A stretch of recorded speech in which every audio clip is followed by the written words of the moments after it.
po sa ating lahat. Pasko na po, no? Pasko na. Linggo na lang at pag-irimang po natin yung kaarawan, yung kapanganakan ng ating Panginoong Kristo. Na ang buong daigdig ay talaga namang kahit may pandemic, hindi kaya kabatin na i-celebrate yung isang kasaysayan na po ito, yung kapanganakan ng ating tagapagligtas sa Kristo. Okay po.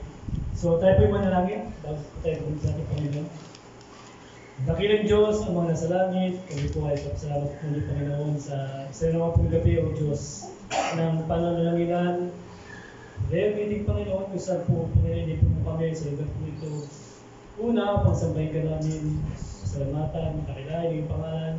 Ina-acknowledge namin, Lord, ang iyong pagkilos sa aming kalagitnaan. Sapagkat kaya po kami na ito, Panginoon, ay ikaw ang dahilan. Ikaw, Panginoon, ang aming pinunta rito, walang paman. Ikaw, O Diyos, sa aming sasambahin, ikaw po ang pupurihin, ikaw po, Panginoon, ang aming kikilalanin. Muli, sa iyong mga sa tamahan ko sa gabing ito, ikaw po makita, ikaw po matakila, Panginoon, ang bawat sa aming instrumento po lang, Panginoon.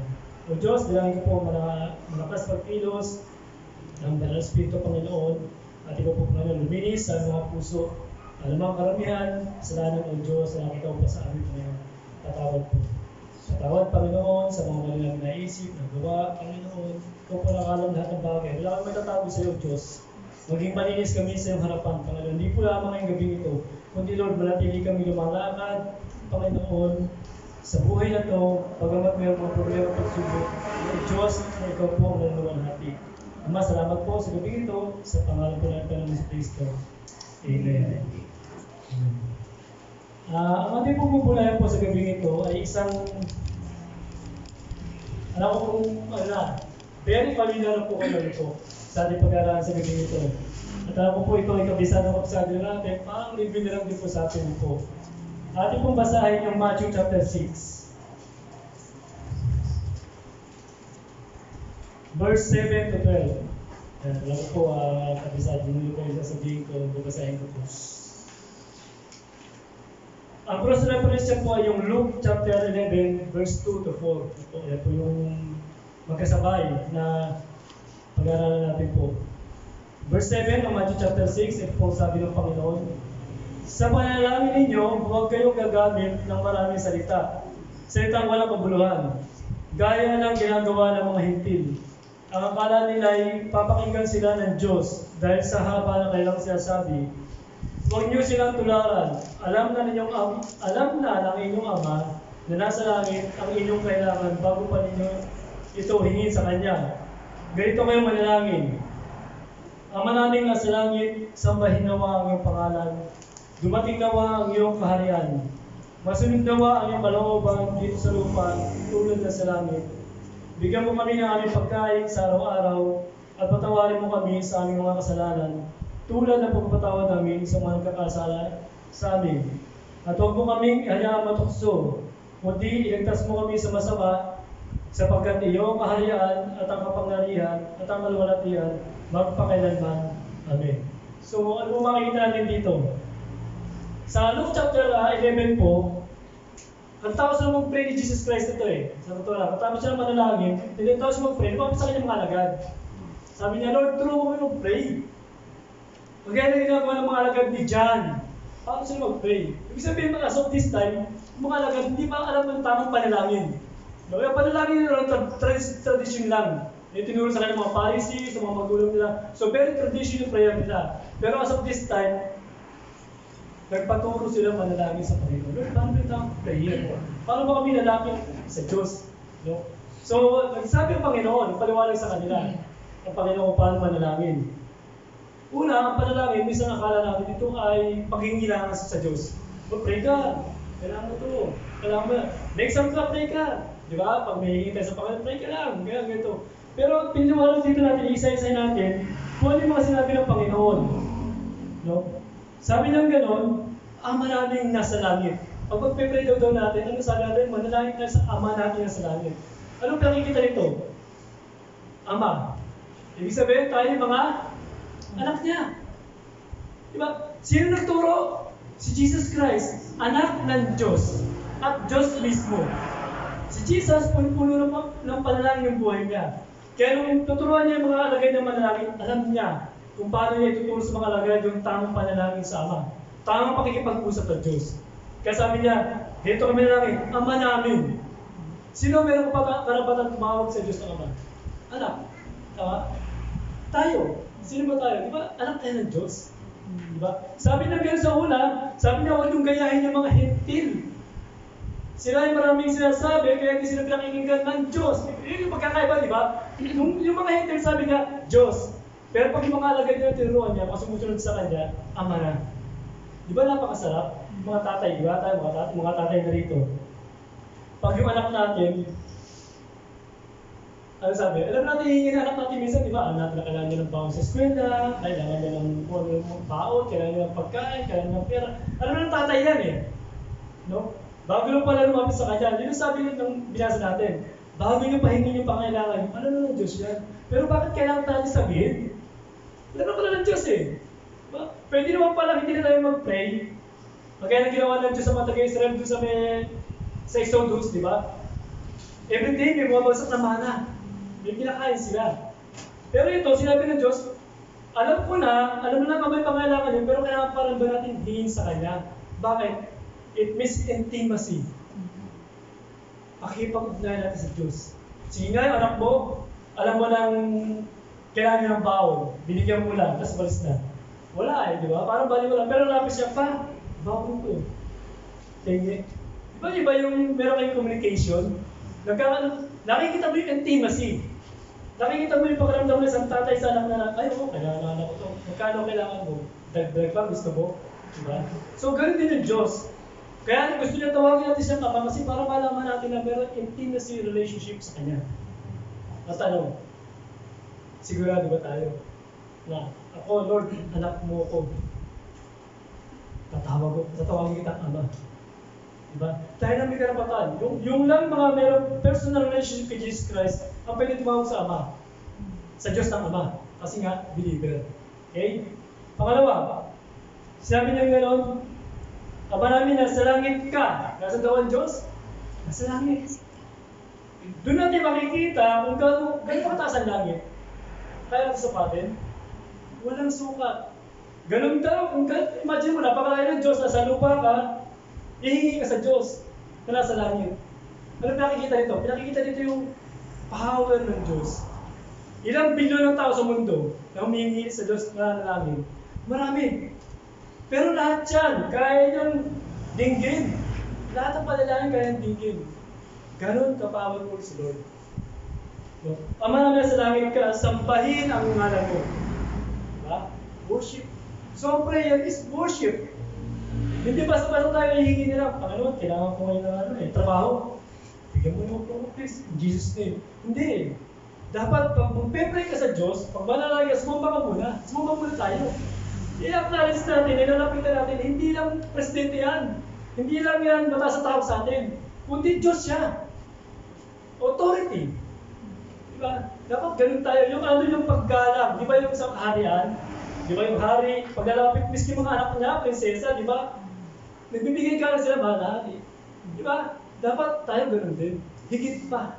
Talagang kitang-kita mo kung gano'ng kakababa at gano'ng kataas ang Diyos. Kaya dapat paghihingi ka sa Diyos, kagaya na dito, we must worship first God. Ay yung malinaw sabi ng Panginoon, sambahin ang ngalan mo. Okay? So dapat sinasamba natin muna ang Diyos. Bago tayo hingi lang. Diba? Worship God. And then pangalawa, mapasa amin ang kaharian mo. Ano ba yung kaharian ng Diyos? Sa langit. He is the God. He is the Creator. Siya yung sinasamba sa langit. Siya yung sinusunod. Siya yung ginatakila sa langit.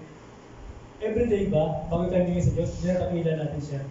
Nakakalis mo natin na, Lord, kaya ako nandito ngayon dahil sa biyaya mo. Lord, kaya ako ngayon merong ganitong blessing dahil sa iyo. Dapat na-acknowledge natin yung kanyang mga ginagawa sa ating buhay. Mapasa kami ng kaharian mo. Nung panahon na to, wala tayong kaharian ng Diyos eh. Pero nung mamatay si Jesus Christ, dumating yung kaharian ng Diyos. Bakit? Kasi Taga saan tayo? Taga langit. Diba? Kung ang tatay natin ay hari, tayo yung mga anak ng hari. So yung kaharian ng Diyos, pag nanampalataya ka sa Panginoon, anak na ng hari. Tayo ay member na ng kaharian ng Diyos. Amen. Di ba? So, huwag natin malitin sa sarili natin. Bagamat ngayon yung kalagayan natin sa lupa, pero ang dinakakila natin, nilapit natin isang Diyos na walang hanggan. Walang katapusan na kapangyarihan. Isang Diyos na niluluwalhati. Sinasamba ka ng anghel eh. Diba? Ay gano'ng kapawan po natin angel? Grabe. Eh tayo pa kaya mga tao, hindi na sabihin ng Diyos. Okay? Sundin ang kalooban mo dito sa lupa, gaya sa langit.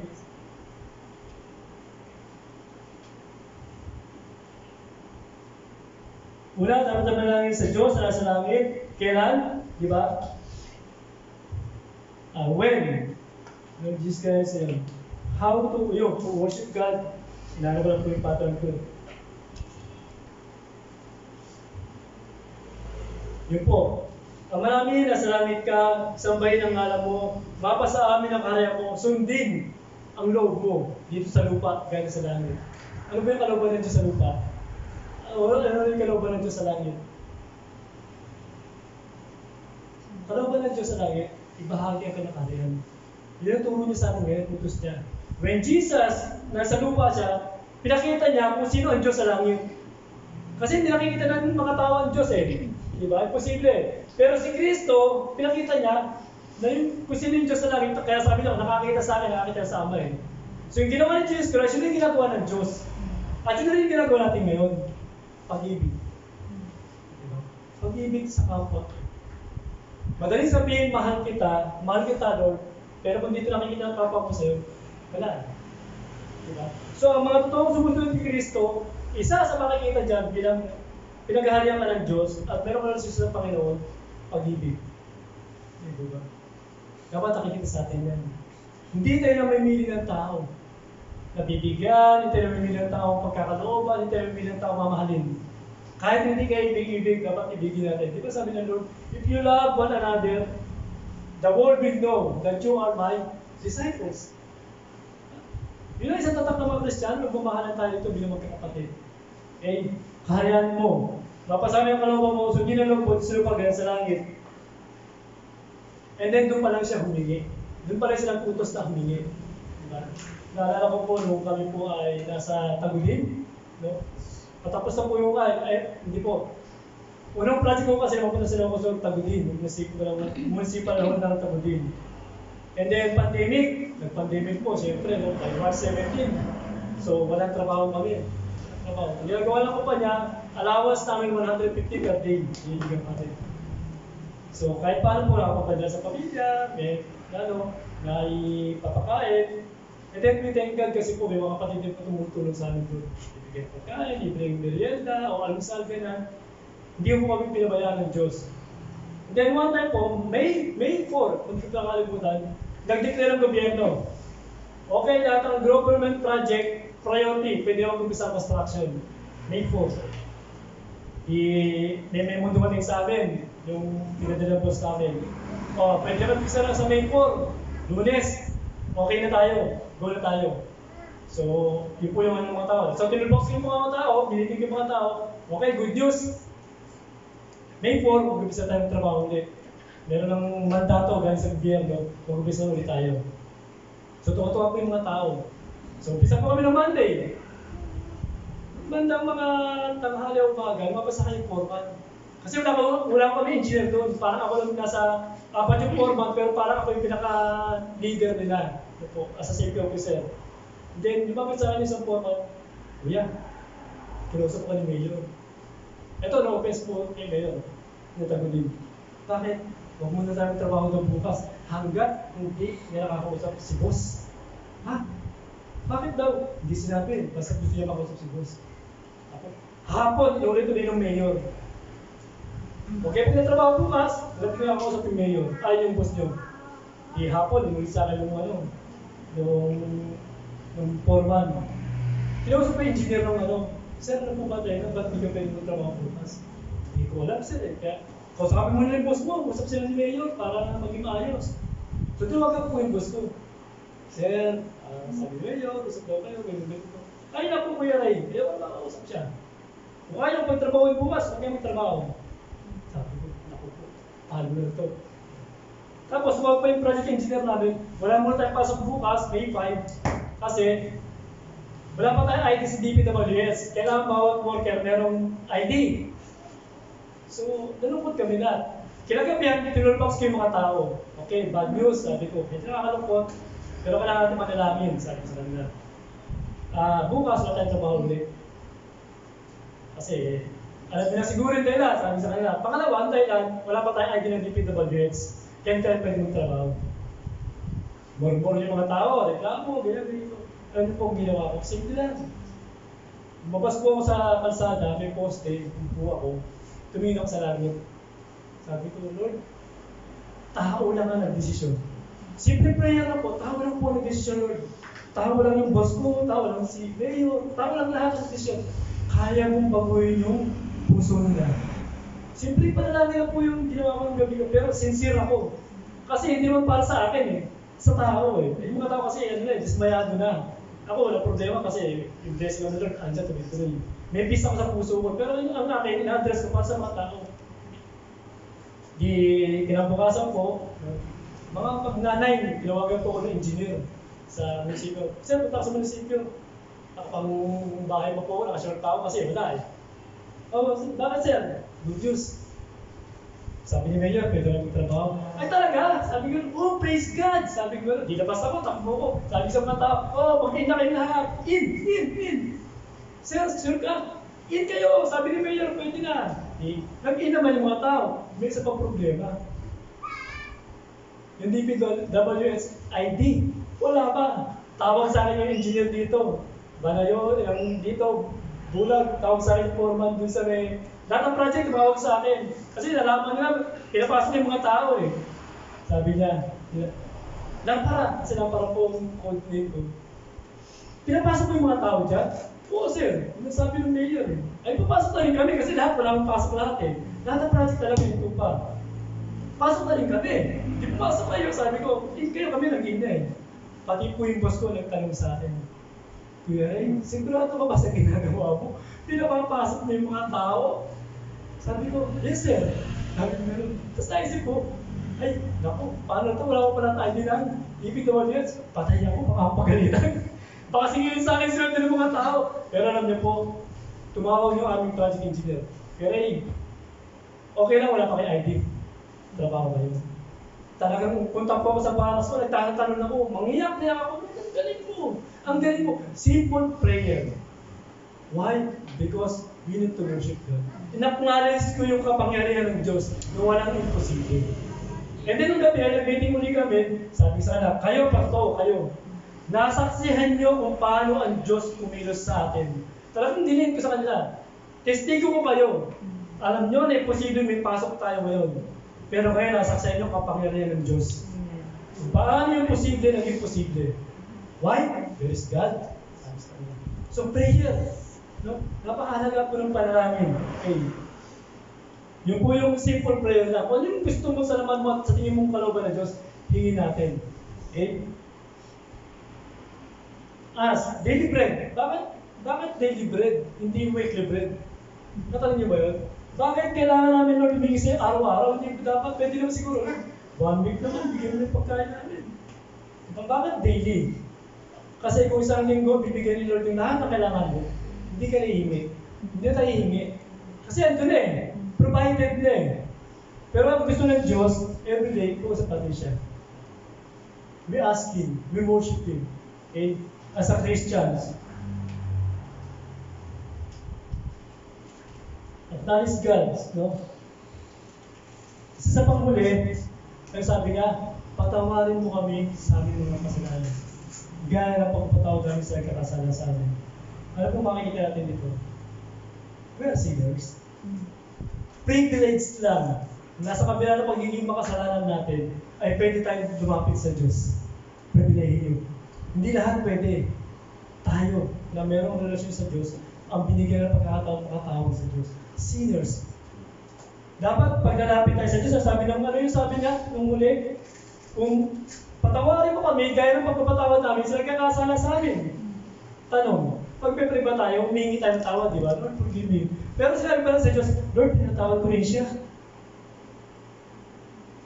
Hindi tayo nahingi ng tawad sa Diyos, pero baka meron tayong pinagawa ng kasalanan o nagagawa sa ating kasalanan, ayaw natin patawarin. Hindi rin tayo patatawarin ng Diyos. Kaya minsan yung prayer natin, nahihindrance. Why? Because sin. Diba? May kasalanan. Yung bang, lakas na natin loob humingi sa Diyos ng tawad, pero, ay, hindi ko kaya patawarin, Lord. Patawarin mo ako, Panginoon, pero hindi ko kaya patawarin to. Di ba? Hindi ko kayo yun. Malinaw yung sinabi ng Panginoon eh. Patawarin, humingi ka ng tawad sa akin, gusto mo patawarin kita, patawarin mo rin siya. Eh, Lord, ang laki lang niloko sa akin pera niyan. Patawarin mo siya. Simple. Alam niyo, sa akin po, may namutang po sa akin, kasama po sa trabaho natin, nurse. Almost 95K yung nahiram po sa akin. The training, iniiyak sa akin. Sa lalaki po siya, lalaki. Sir, kailangan na dito. Pera. Training mo, 25K, sige, pera. And then, dumating yung time na naghiwalay na kami. Sabi ko, patay na. Hindi kasi masisigil. Sabi ko. So, nag-usap kami through messages, ganito. Sir, naging mabait naman ako sa'yo. Yung biningi mo, nakatulong ko sa pamilya mo, sa'yo. Siguro naman pag mabayad, kahit paano mabayaran mo ko. Sige sir, bayaran kita. 2014. 2015 nagsimula po siya magbayad. 2020 na po, hindi pa rin siya bayad. Alam mo sinabi ko sa kanya? Sir, ganito lang gusto kong malandrik sa'yo. Hindi ka mabayaran yung utang ko sa'yo. Makatawarin kita. Yun lang, sabi ko, kahit nasa 30 plus ako yung utang niya. Kahit malaki pa yan siya, sabi mo lang sa akin, hindi mo lang pabayaran. I will forgive you. Wala ka nang marinig sa akin. Hindi na ka tatanungin kung kaya ka magbibigay. Huwag ka na rin mangako dahil hindi mo masusunod. Pero sabihin mo lang, hindi mo na ako mabayaran. Tapos ang usapan. Hindi masama ang loob ko sa'yo, nakatawarin kita. Yun po ang sabi sa kanya. Learn to forgive. Because, kasi dami ko kasalanan sa Diyos eh. Dahil hihingi ko ng tawad sa kanya eh. So, hindi na patawad ng Diyos kung di ako magpatawad sa kapwa ko. Diba? Baka minsan, meron tayong, bata pa tayo, nagawa tayo ng, may nagawa sa atin, hindi maganda yung tao to, hanggang ngayon hindi pa natin papatawad. Andito pa rin yan, yung guilt. Hindi pa rin palaging guilt ng Panginoon. Diba? Minsan, nagpapalay tayo kay Lord, Lord, bigyan mo ko ng trabaho. Diba? Pag bigyan mo ko ng trabaho, magta-text na ako, maglilingkod ako sa'yo, diba? Aatin ako ng mga gawain. Eto lang, hindi ka rin ng trabaho. Pasok kami ng linggo. Mga pag-church. Diba? Ay, hindi, overtime kami. Sayang naman kung hindi ko igagrab ng overtime. Hindi mo na ako atin ng prayer meeting. Lord, magtatays naman ako ng malaki. Diba? Pero nung pepre ka kay Lord, humingi ka, lahat nakakuha. Pero nung binigay ng Panginoon sa'yo, ang dami mo ng dahilan. Ang dami natin dahilan. Diba? Ang dahilan natin, kapuhayan na. Pero hindi natin inisip na, nagbigay naman ng Diyos. Kaya po pag-apply po sa trabaho, lagi ko po una ko po hinihingi kay Lord, Lord, walang pasok ng linggo. Pag may pasok ng linggo, Lord, huwag mo pipigay sa akin. Pero at least ngayon, may mga churches ngayon na mayroong service sa gabi. So, at least hindi na wala. May pasok ka ng umaga, pwede mag-worship sa Lord ng gabi. May another service sila. Diba? Kaya minsan mag-iingat tayo sa pag-iingat sa Diyos. At mag-iingat din tayo sa pangangako. Pag bibigyan natin ang pangako sa Diyos, na lahat gagawin natin, ibigay na sa atin. Pero pag nandun na, okay, Lord. Hindi totoo yan. Nakakasa natin yan. Na minsan, napagpala na tayo ng Diyos, ibigay na hiningi natin. Lord, thank you ha. Talikod na tayo. Malamig na tayo. Kasi ba't ibigay na eh. Pag dumating na naman yung troubles in life, luhod na naman tayo sa Diyos. Panginoon, sinasamba kita, puri na pangalan mo, dakila ka, ang bait-bait mo, Lord. Pingin ko eh. Hindi natin kaya nakuhin ng Diyos. Diyos eh. Ang tanging magagawa natin, sambahin siya, purihin siya, walatin siya. Anyway, yung life natin dito, temporary na naman eh. Doon pa rin tayo pumunta sa langit eh. Diba? Doon lang. Dito magpuhay tayo lang. 8 years old, 7 years old, 9 years old, mahaba. Tapos na na. Wala na. Pero, kung meron tayo relasyon sa Diyos, dito pala nagpe-pray na tayo, pagdating doon, mag-worship na rin tayo. Diba? So, worship is prayer is worship. Yan ang malinaw. Hindi lang siya paghingi. Hindi lang siya communication with God. Lastly po, basahin po natin yung Matthew 26.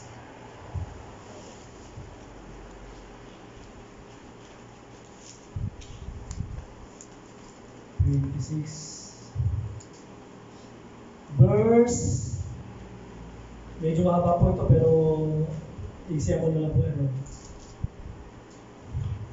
Verse 36 po. Ito po yung araw na daraputin na po ang Panginoong Jesus at siya ay dadalhin sa hukuman. Verse 36, Matthew 26, verse 36 to 46. Isinama ni Jesus ang kanyang mga alagad sa isang lugar na tinatawag na Getsemani. Sinabi niya sa kanila, "Dito muna kayo, mananalangin ako sa dako roon." Ngunit isinama niya sina Pedro at ang dalawang anak ni Zebedeo, si Peter po at si James and John.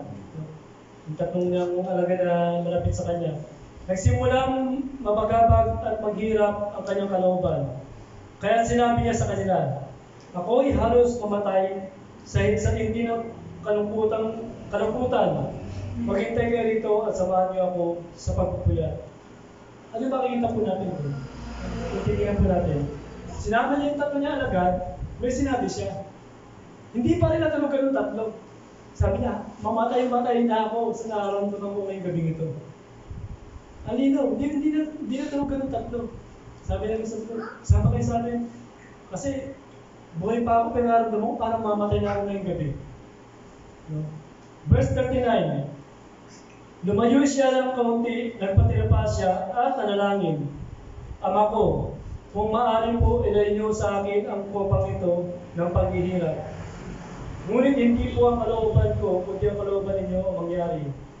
Nagbalik siya at niyatan niyang natutulog ang tatlong alagad. Sinabi niya kay Pedro, "Talaga bang hindi kayo magpagpuyat na kasama ko kahit sa oras man lamang?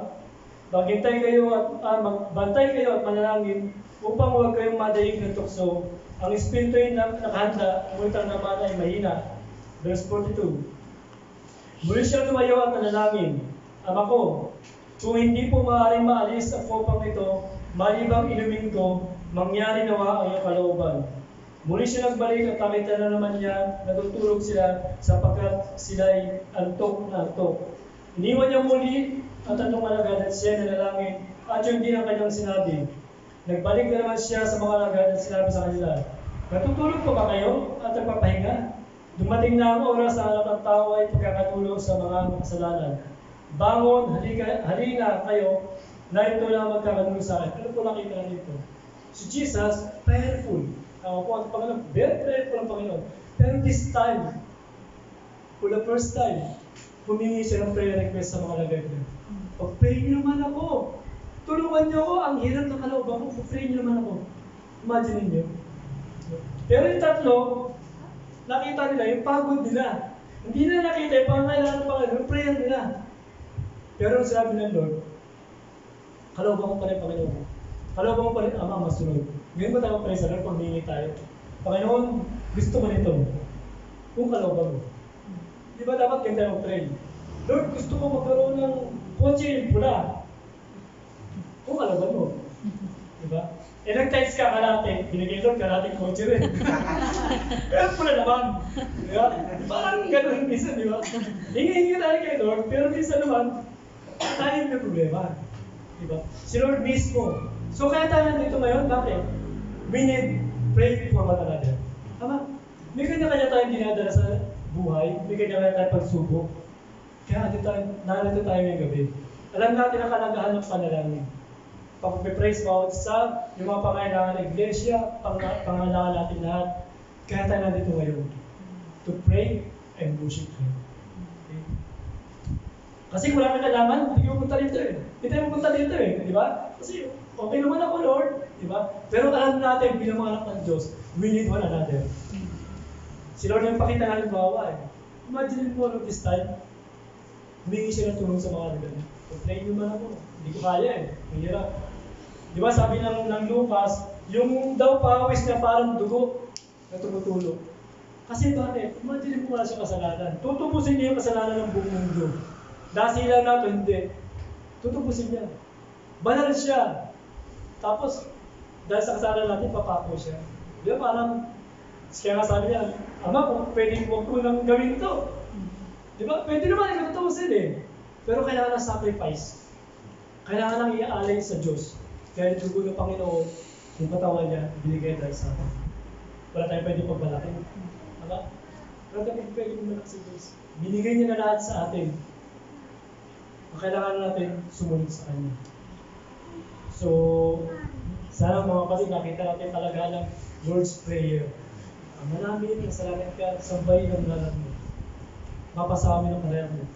Sundin ang kalabang mo, dito sa lupa, gaya ng sa langit. Bigyan mo kami ng kakanin sa araw-araw, at ilayo mo pa kami sa tukso. O diba? Si Lord ang pwede mag-iwas sa atin sa tukso eh. Ang Diyos lang. Gagawa at gagawa ang Diyos ang paraan, mamahal namin tayo sa Kanya, para mag-iwas sa tukso. And then, kapamakan. Pero hindi man niya tayo iiwas doon, still, andun yung faith natin kay Lord. Okay? Bilang mga anak niya. So, tayo manalangin din. Laki ng Diyos, salamat po Panginoon sa iyong mga salita na nahayag sa amin. Napakabuti mo Panginoon. Sinasamba ka namin Panginoon, pinupuli ko po namin, pinalakita ka namin, niluwalhati ka namin ng Diyos. Tinataas ka namin Panginoon. Dahil ikaw po na mga Diyos namin na grabe ang kapangyarihan. Walang katapusan, kapangyarihan. Ikaw po ang Diyos namin nagbigay sa amin ng buhay na walang hanggan. In fact, Lord, binigay mo ang iyong kahit sa isang anak dahil sa pag-ibig mo sa amin. Wala nang halaga pa ang kahit-bayad sa ginawa sa amin ng Panginoon sa Kristo. Kaya nga po, Lord, tulungan mo kami, Lord, laging manalangin sa iyo. And as we pray, sa iyong pangalan, tulungan mo kami, Lord, sumamba muna. Magpasalamat, kakilala na pinapangalan. Dahil yun po ang nais mo sa amin bilang mga anak mo. Ama, salamat po sa gabi ito. Sa iyo po ang lahat ng papuri, pagsambit at takina. Sa pangalan po ng Panginoon sa Kristo. Amen. Amen.